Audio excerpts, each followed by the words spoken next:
Ayan, nag-ihaw kaming tilapia kag ulang buntot.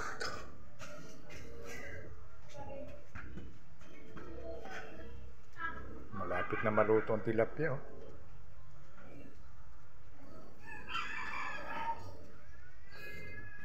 Tama lang talaga yung apoy na yan. Wow na. Ang init.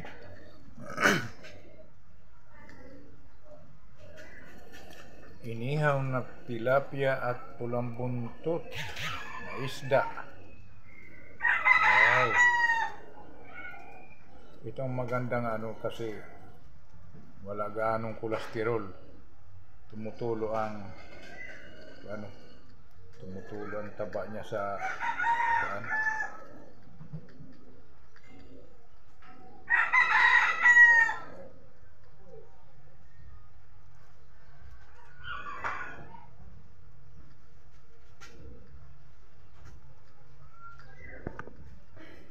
tingnan mo sir, parang sunog na yung buntot.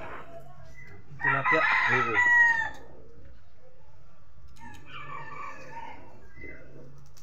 Puna.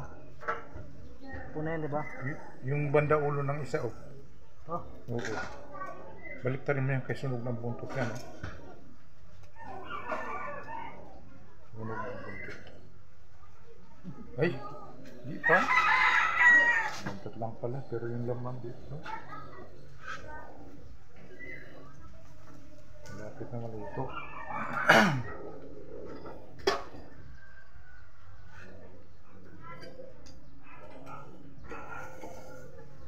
Yun. Ano to? Ayos, oh. Luto na yan. Luto na yan. Pwede na yan.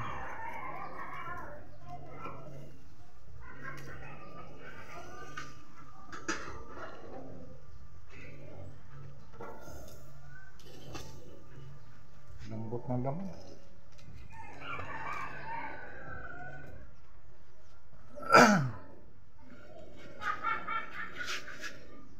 Kena.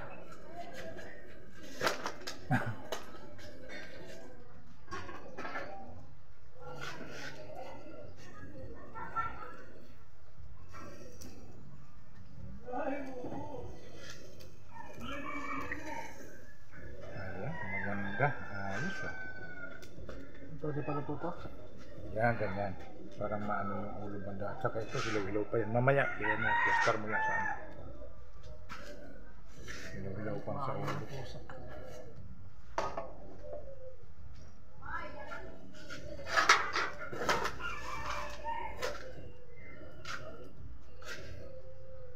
Ito siguro yung pulang buntot ng tinatawag sa atin na lipstick. Lipstick. Mayroong malalaki niya na sa atin masarap yan, mataba. Tawagin dito yung burot. Boros. Burot.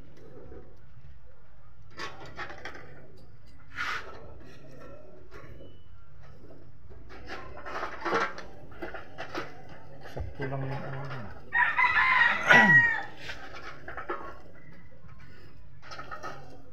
Yung nag-ihaw ng barbecue dyan sa yung maitim na manong. Grabe, parang kawawa siya kahit mainit talagang niya. Paypay ng paypay. Parang doon yung nakatira banda sa may basketball court.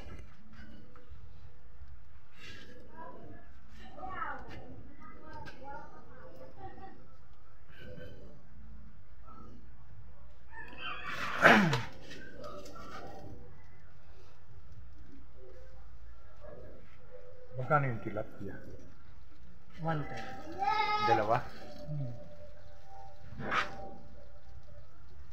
Siguro ang 1 kilo niyan, mga 4 na piraso, ano?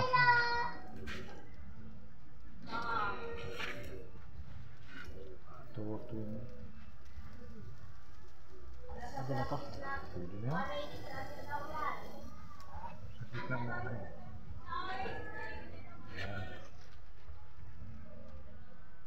Mainit. Grabe.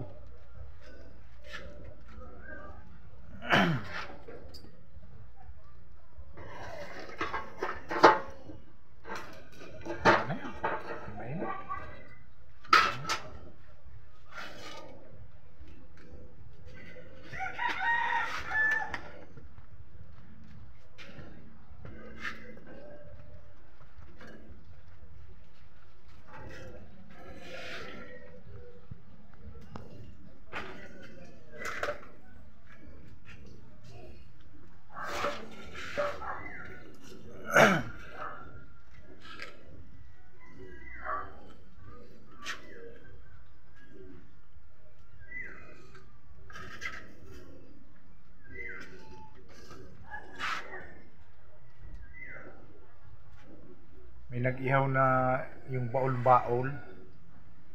Sarap ng laman no, pero hindi pa ako nakakain no. Napanood ko sa ano, baol-baol. Tama na yan, pwede na yan. Pwede mainit. Malapit na yung maluto.